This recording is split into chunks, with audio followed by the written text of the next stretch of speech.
class, and welcome to week 9 of the course.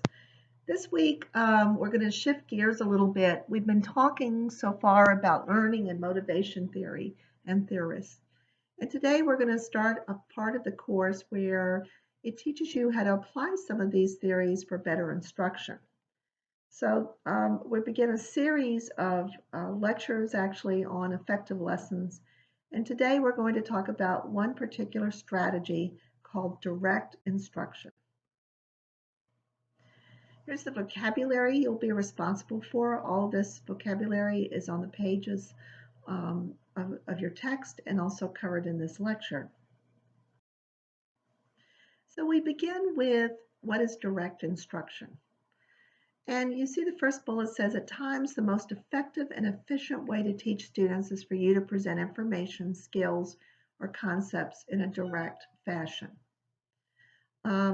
You do this by structuring your lesson and your class time to teach a clearly defined set of objectives as efficiently as possible. So for example, if you were to ask students to figure out how to solve a quadratic equation, that would be really difficult for them. So this is most efficiently done just by modeling it and showing them the steps. This is what direct instruction is. Direct instruction is particularly appropriate for teaching a well-defined body of information or skills that all students must master. So everybody that goes through high school takes algebra. You have to do polynomials. You have to do exponents, and so just directly teaching them what these things are and how to derive them is the most efficient way. Indirect instruction, sometimes the instructor is called the sage on the stage. A sage is a very wise person.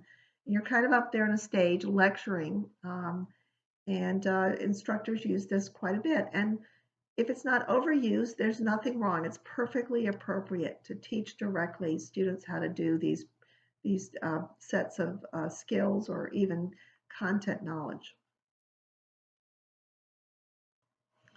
So next week, we're going to be talking about another type of learning, which is called constructive learning, which is at the opposite end from direct instruction.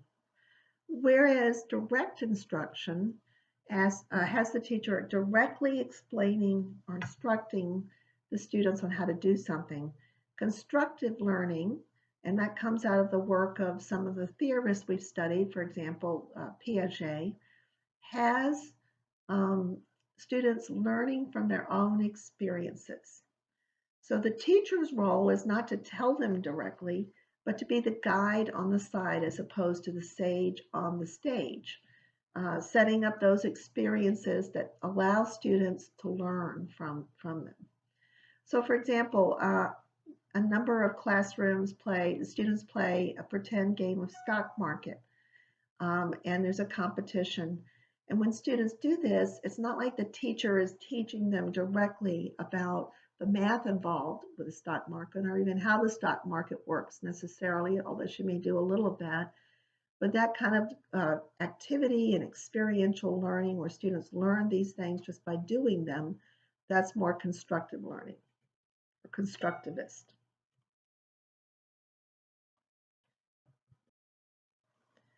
So how is a direct instruction lesson taught? There's 7 steps we're going to talk about here, and they're in an orderly progression that you use in any direct instruction lesson at any grade level and in any subject. So you could use these steps in preschool, you could use them in 12th grade.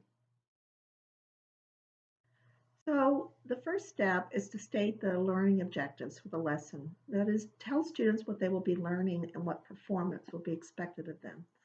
So an example might be, today we will be learning how to multiply 2-digit numbers by 2-digit numbers.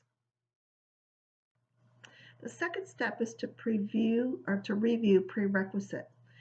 If you think about it, there are skills that students need, and you should be aware of what those skills are. Do they need to know how to multiply 1-digit numbers? Do they need to know how to read at a certain ability level? And so the next thing is to think about what skills they need and pre-teach those skills if the students are going to need them for the lesson. Link any information that is already in their minds to the information you're about to present. So for example, you could say, last week we learned how to multiply a 2-digit number by a 1-digit number. You can come up and remind us with this example how we did it. So we've reviewed the objectives, we've reviewed the prerequisites.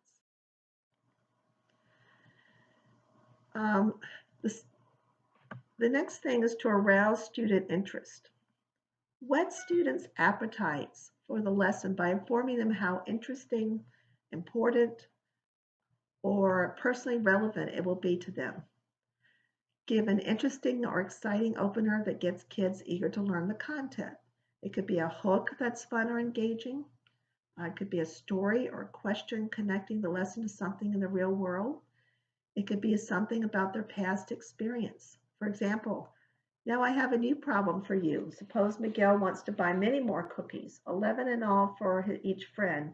He's a good friend. How many will he need for his 11 friends? You could bring treats in and do the same thing in a more concrete way, passing out, of course, the healthy treats. The next step is to present the new material. And so this is where you really get into the meat of the lesson. What is it you're trying to teach them? You present the information, you give examples, you demonstrate concepts. You'd be very direct. Tell students what it is you want them to know. So for example, let's try this problem with our manipulatives, and then we will try it on our worksheets first, and then you would give a set of instructions.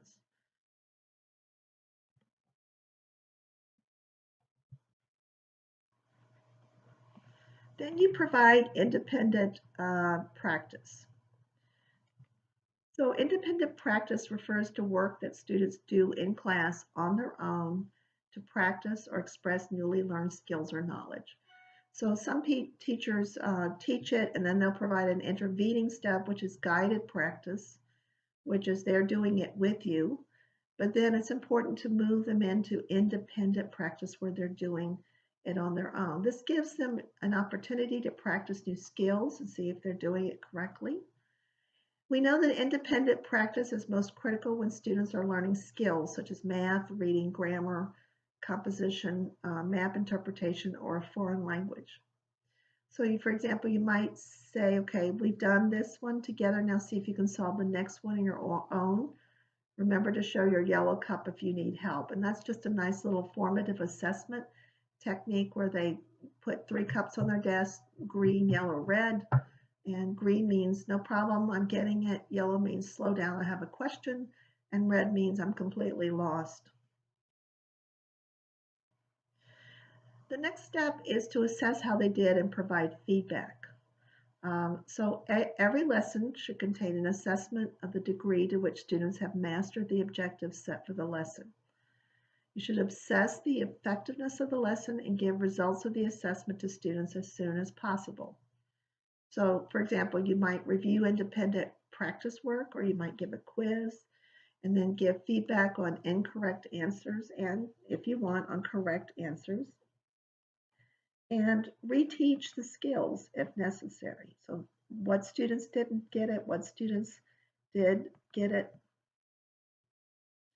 For example, you might say, let's all write on our whiteboards the answers we got, and then we can discuss how we came to those answers.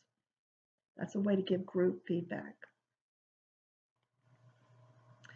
So there's some key strategies and ideas that are important to think about when you're doing direct instruction. First of all, what concept are you trying to teach? Many direct instructional lessons focus on a concept. So this is a concept is an abstract idea that is generalized from specific examples. So there are many different strategies to teach concepts, but they all come down to the fact that students must learn the concept and transfer that idea of the learning from one situation to another. So particularly to real life situations. So getting back to our example, the concept or skill we wanted them to learn was adding up, let's say it's adding up numbers. And we want them to be able to transfer that into a real life situation when they're shopping so that they keep a running total in their head as they're going along. A good strategy to use when you're discussing when you're presenting the direct instruction and when you're doing this in front of the class is called rule, example, rule. It has 3 steps, and we all do it sort of intuitively, but it's really simple. You present whatever rule it is you're trying to teach. And by rule, I don't mean a classroom rule. I mean a rule about the concept you're trying to teach. And then you provide one or more examples, and then you summarize the rule again. So, for example, if I were trying to teach the concept that air had volume in a science class, I would give them the rule. I would say air has volume. That's the rule. If I blow air into a balloon, it expands. That's an example. Okay, it expands because it takes up space, it has volume. If I breathe air in, my lungs expand. That's another example. It takes up space. They expand because air takes up space and so has volume. So that's the rule. So I presented the rule. I've given 2 examples here, and I've summarized the rule. It's a good idea when you're doing this, start with things that are familiar. So everybody's blown up a balloon, for example, but they may be a little less familiar with air taking up space in their lungs because they're not internally aware of their lungs, but you can point out that your chest moves up and down. So it's good to start with the familiar and move to the less familiar. Now, while you're doing your direct instruction, the biggest mistake you can make is just go through the lesson and not ask any questions and assume that students are getting it. So you want to conduct a number of learning probes. So what are learning probes? Basically, they're asking students for responses to check for understanding. They can be oral or written, and they serve 2 purposes. The primary purpose is to check for their understanding. So you can sort of diagnose where they're at in the learning. But it also allows students to try out their understanding and see if they have it right. So if I'm questioning my class and I ask a question about the previous example, who can tell me, who can give me other examples of why air has volume?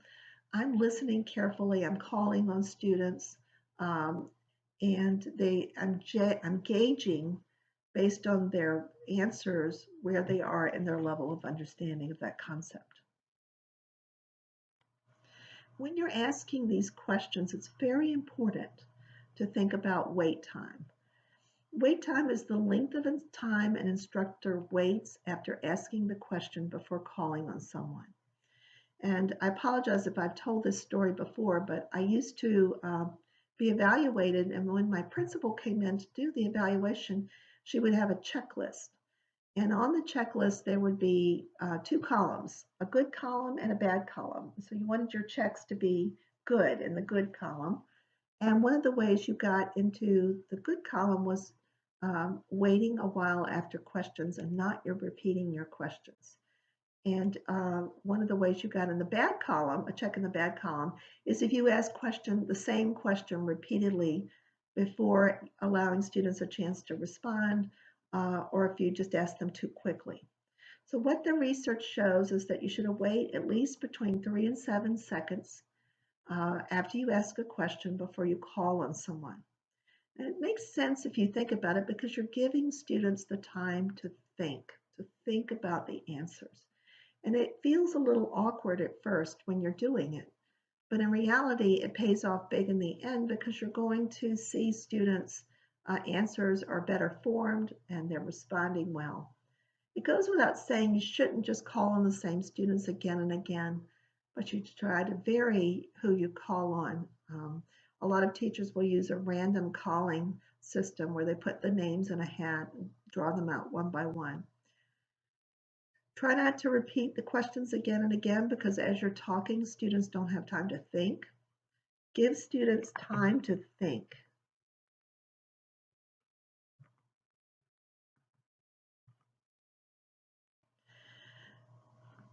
good strategy to use for classroom discussions and questioning is called talk moves. This isn't in your textbook, but it's a really good strategy, so I've decided to include it. This is the way you encourage students to speak up. So let's say you begin a discussion with one of these questions. What do you think? Why? Who can tell me something about that? Does anyone have a different idea or way of doing this? And you notice those are very what we call open-ended questions. They're not closed. They don't say, is this yes or no? Is this right or wrong? Students have to explain something with that. And that's your point, to try to kick off that explanation and get a conversation going. Most conversation or classroom discussion, if you think about it, goes from the student to the teacher and the teacher back to the students. If we can actually get conversation going between students instead, it tends to be a much more fruitful discussion. And so some of these talk moves are designed to do that. After the initial discussion, to get students to say more or dig deeper, particularly if you're seeing superficial learning occurring or a superficial discussion, you can say, can you tell me more about that? Or tell me more about that. What do you mean? You can revoice what the student heard and ask if you heard it right. So, I hear you saying this. Is that really what you mean? Let me see if I understand what you're saying. So all of these are ways to extend the discussion. Now, a key idea that I mentioned earlier is that you want students to engage with students.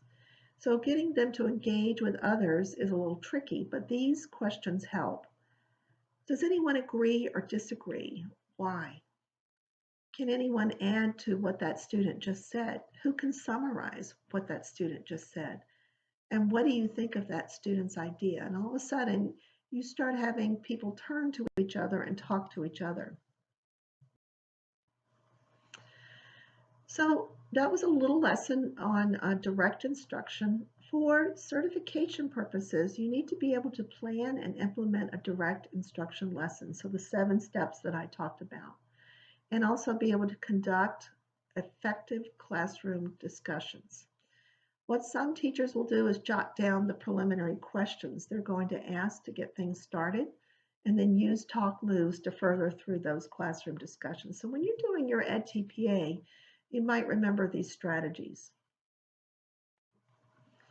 Let's try some 4 questions to practice for licensure. These are typical of questions that you might see on the Educating All Students exam if you haven't taken that, the EAS.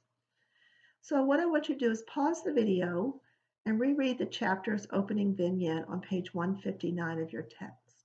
And when you have reread it, press play to answer some of the following questions. So hopefully now you've reread the vignette. So we're going to start with question 1. This is actually on page 184. In the chapter opening vignette, Ms. Logan uses a variety of instructional strategy in the lesson on sound. Which of the following statements from the vignette is an example of Ms. Logan using direct instruction? Which would be direct instruction? A, students are working in small groups at lab stations. B, after half an hour of experimentation, Ms. Logan calls the class together. C, representatives from some of the groups demonstrate the experiment. And D, Mrs. Logan teaches a lesson on sound. Which one is direct instruction? If you said D, Ms. Logan teaches a lesson on sound, you would be correct. All of the other options involve students experiencing things and learning through their experiences, more constructivism. And as I said, we'll get into that next week. But in this option, Ms. Logan is directly instructing the lesson on sound. It was interesting to me when I read this vignette that Ms. Logan actually combined constructivist learning through her lab with direct instruction where she teaches the students about sound. And I thought it was particularly effective that she started with a lab to arouse students' curiosity about what was going on with the sound, and then had them directly instructed them about the nature of sound, and then had them go back to the lab and re-examine their conclusions. Very effective. Question 2. If Ms. Logan were to use a direct instruction approach to teach a science lesson on gravity, which of the following steps would come first? Would she conduct learning probes, state the new objective, present new material, provide independent practice? She would state the learning objective. That was the first step as we talked about this. Question 3. According to research on direct instruction, what is the major reason Ms. Logan should conduct learning probes during her lesson on sound? A, to facilitate teaching the lesson to make it easier. B, to provide students practice with the concepts presented. C, to give the teacher feedback on the student's level of understanding. Or D, to catch students who are not paying attention. If you said C, to give the teacher feedback on students' level of understanding, you would be correct. There is also a minor role or lesser role in having students practice. However, we said the major purpose of learning probes is so that you, the teacher, will understand what students are learning. Our final question. Ms. Logan plays a flute and a piccolo to demonstrate how sound waves travel through the air. She hopes this demonstration will help her students understand the experiment with the bottles of water. What principle of instruction is she using? A, reciprocal teaching. B, distributed practice. C, transfer of learning. Or D, alternative assessment. She's demonstrating C, transfer of learning. She's asking students to transfer the learning that they're gaining from the flute and the piccolo and how sound waves travel through the air to their experiment with the bottles of water. So this concludes our lecture. I hope that you've learned something about direct instruction, and we'll talk again next week.